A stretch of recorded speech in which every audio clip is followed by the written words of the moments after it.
Much Games. Hey you guys, Much Games here. He's Brent. He's Much.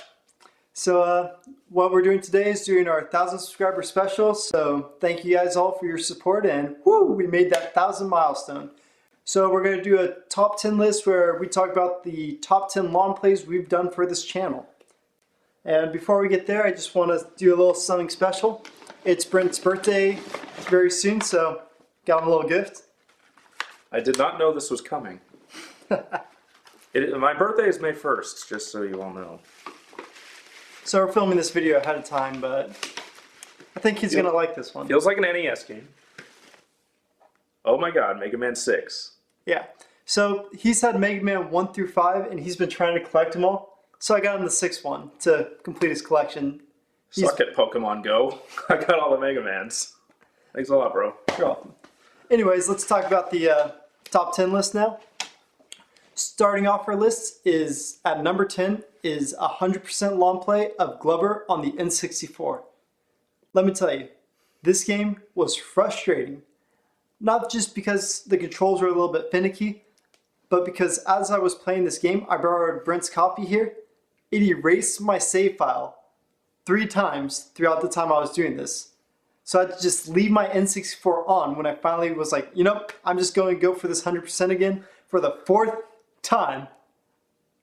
Just go for it. Just spend an entire day just playing through it, not being able to save. It's how I finally did it. I didn't help with this long play. This was all done by him, but I have memories of playing Glover as a kid, like when I first got the game back when it came out, and I think the early 2000s or the late 90s. Yeah, I don't remember, but I don't remember even beating the first level. I don't even remember being able to find the first level. Glover is a really weird game where it's just like you're just walking around as a hand, and I don't even know what's going on. It's just a really weird game. It's got weird atmosphere. It almost makes you want to go to sleep, if I remember right. It's odd. It's a weird game. Yeah, and you see, for that game, Brent probably remembers me just texting him so much. Be like, normally as a collector, I love keeping games preserved, but I was like, Brent, I want to destroy this game. I just want to throw it out the window. I want to beat it up with a hammer and erase my save file again.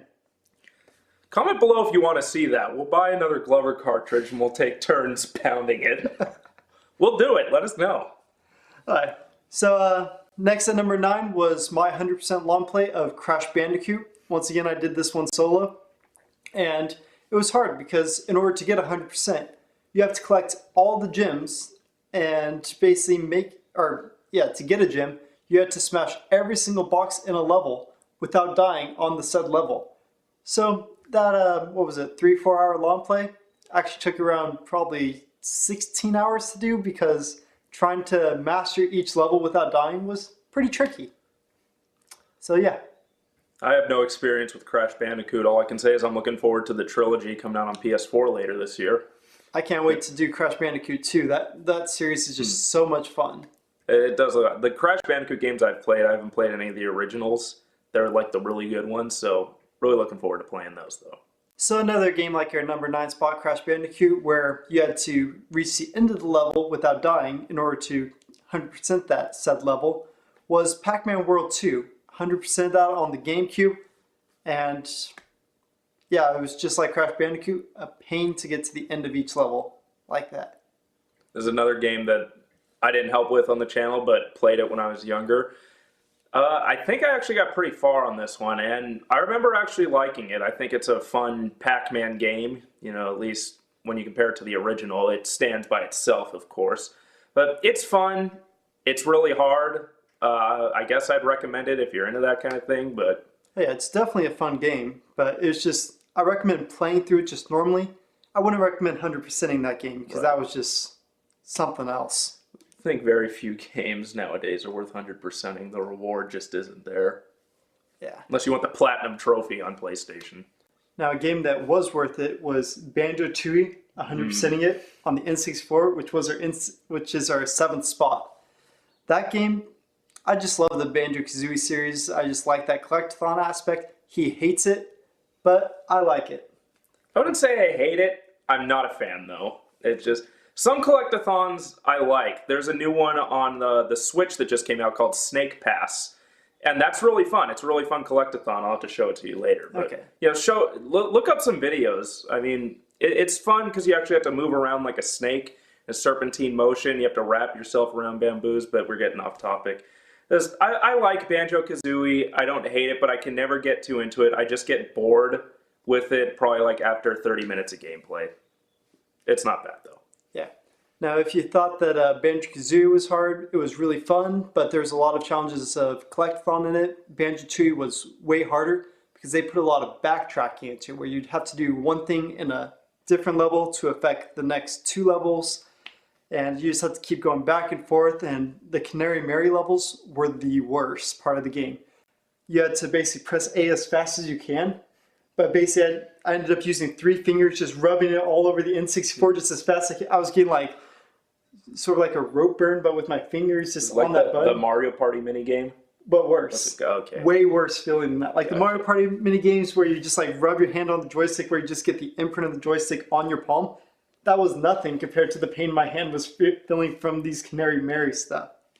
You had to do it 4 times. The one in the cloud level, the second time you had to verse her, I literally took a break because my hand was just burning. I just set down the controller. I was like, I'm coming back to this later. Took like an hour just for my hand to cool, helped ice on it, went back and finally beat it. Yeah, the only experience I had with something like that was actually fairly recently, Mario Kart 8 on Wii U. I played it for so long, you know, holding down the A button, I had an A on my thumb right here. It didn't hurt, but I was like, whoa, I need to stop. Number 6, this is a long play you guys haven't even seen yet for a good reason. My computer had some fun that day. Yeah, it's Castlevania on the NES. We actually beat it. It was my second time beating the game, his first. His computer screwed up, deleted it. We lost it. No, it wasn't that it deleted it. It saved the very middle of it. Oh, that's right. But the recorder just like, my NES was having problems, and with an Elgato, if it loses just the slightest bit of like audio or video or something like that, where it has like a little hiccup in it for the signal it's inputting, it'll basically just be like, nope, not taking any video at that moment, then resume recording later. So my NES was hiccuping all over the place. So it's getting repaired right now so I can actually do NES games again. But it basically hiccuped in the very beginning and for the Dracula boss fight. So we have the whole Frankenstein part, we have all that stuff, but anywhere for the first 3 levels and the 6th level. Or no, actually we had it was right before Dracula where it just cut out its second time. Oh, okay. So we had that whole middle portion, but Dracula and on and before Frankenstein was gone. Yeah, and the reason it was so hard was just because the amount of time it took us to actually beat the game. It took us a good 5 hours. Or not, because that game is hard.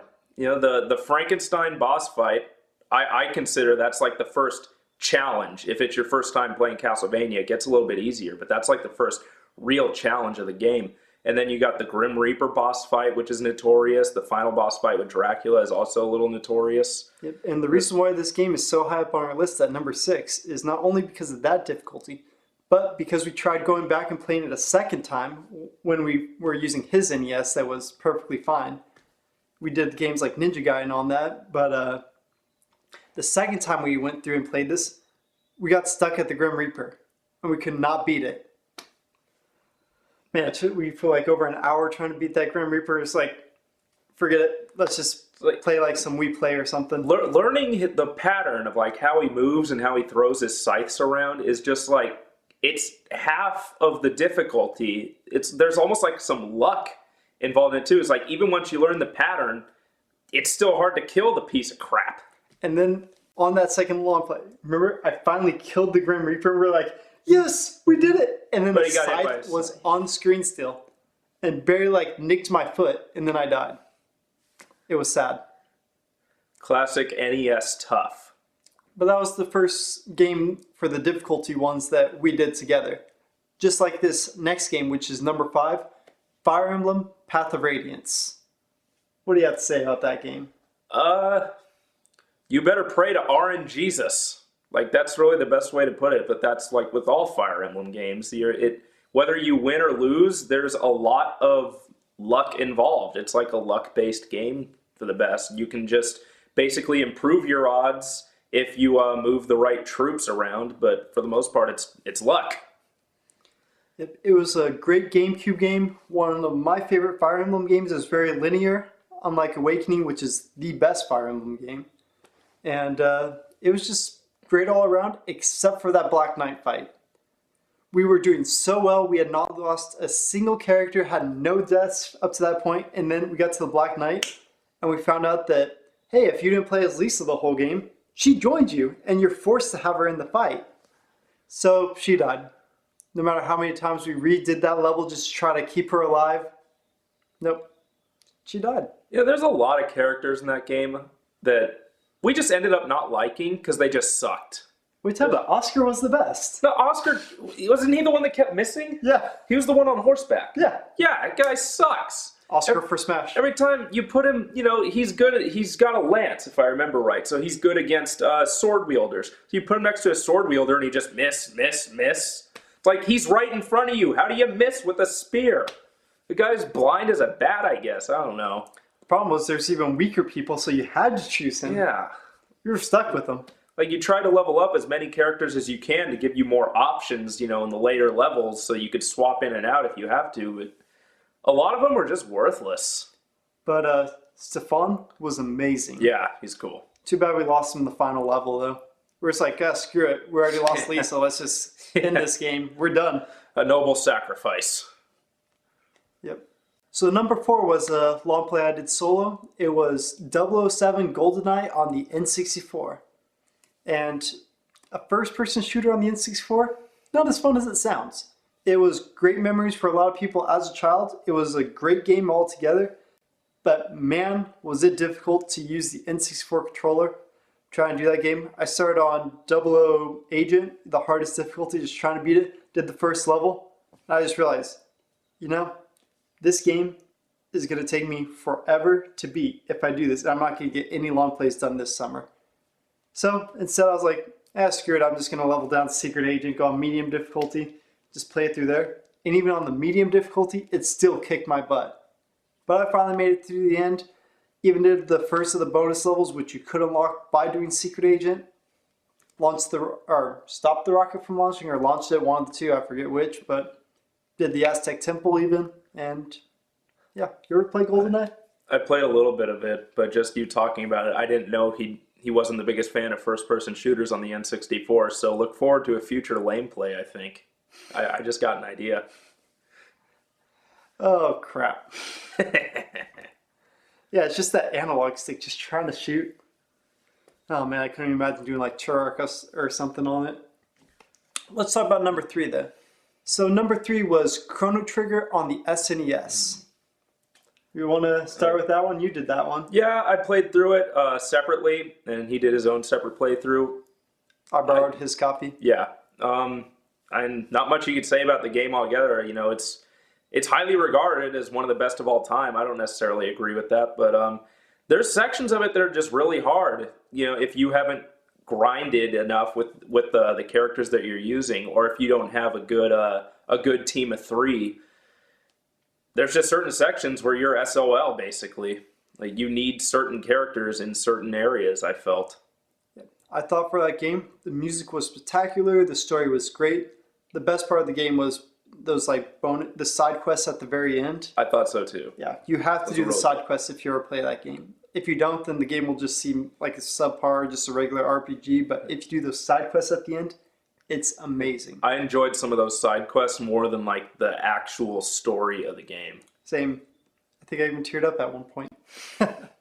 Of laughter or of emotion? It was just one of the side quest stories. Just got me a little bit droopy, but not actually. There was one I was laughing a lot at. I think I laughed at a couple of them. But that final boss, oh my goodness. I think I chose the wrong set of 3, or I just didn't grind enough. That final boss was tough. Good old Lavos. Yep. Or Lavos, whatever. Lavos Susmanos. And now's the point where we're doing number 2. This game I have not actually finished the long play of. It's still a work in progress. It's the only one on this list I haven't finished. It's Lemmings on the SNES. You send these creatures called lemmings to their fiery death, or you make them to safety. It's your choice. You are the god in that situation. But lemmings, it's very difficult. The puzzle, some of them you're like, oh, I know what to do. I know exactly how to do it.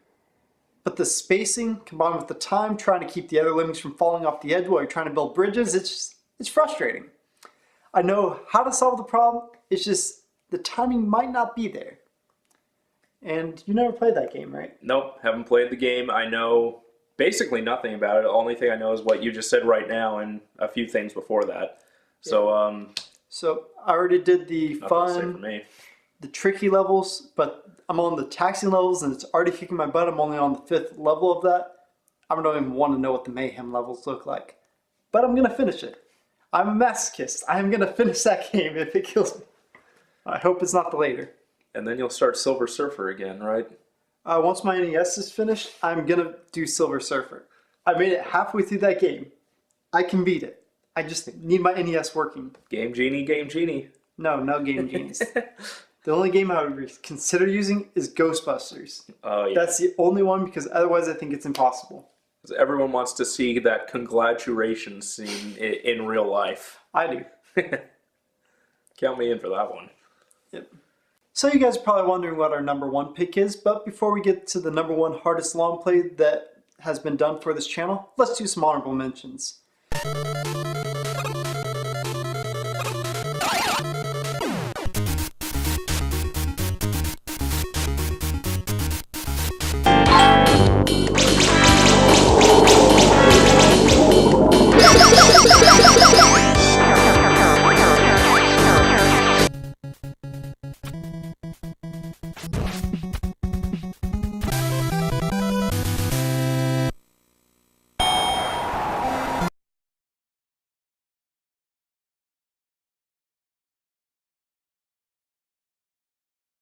Let's talk about the final thing on our list, the number 1 pick.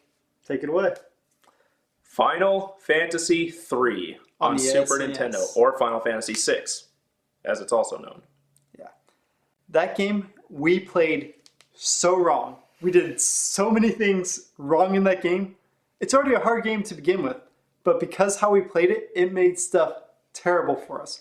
We basically grinded with some of the wrong characters. We did it all backwards. We missed some of the most important weapons like Saban's Tiger Claws, which apparently would have helped us a whole bunch throughout the game. We didn't really do the espers right with how to get magic, so like we would check every now and then. We're like, we're stuck on this boss fight. How do we get past it? Check the guide. Oh, you got to use this magic right here. It's like, crap, none of our characters have it. Yeah, like we got stuck on the white dragon. Basically, one day I was like, here, Brent, just go home. I'll try to do it throughout the week. 5 hours later, I finally beat it. Just like the Path of Radiance long play. With the Black Knight. The Black Knight, I was like, here, Brent, I'll just try a couple times when we're not together. I'll just try to beat it. Brent's just like, screw it, we're going for it. Finally beat it. Same thing happened with the final boss of the game of Final Fantasy III. Kefka. Oh my goodness. We couldn't do it, so he was going to try it, without me, and then I was just going to watch the final cutscene on the video. Couldn't do it. Basically, spent 4 hours just trying to, like, multiple times, because the Kefka fight, it's not like your typical boss where it's like, okay, you just start on that final boss. No, your last save point is before the final 4, then a set of 3 it's like a boss rush. Yeah, it's a boss rush. You have 3 bosses, then 4 bosses, then 2 bosses, and then Kefka who goes ape on you. Yeah, I think Kefka starts off the fight by basically killing 1 or 2 of the people in your party. Though if you have enough HP... No, that's the previous boss that kills 1 or 2. No, and then Kefka basically puts all your health down to 1. Gotcha. That's right. I got it mixed up. It's like how Sephiroth did it. Yeah. So basically all your characters are down to 1 HP, and you've got to spend like the first probably 3 or 4 turns using, HP spells to get it back up. But like after the first 3 or 4 turns, he starts using these attacks that come out really quick. Like he'll attack maybe 2 or 3 times before you even get to attack once. and it just drains your HP. Somehow, yeah, after he couldn't do it, you know, that RNGesus was on our side. Then he comes here, and I do it on the first time, and I just take Kefka out the very first time. Yeah, we have no idea what happened. Basically, RNGesus was on our side. Yeah.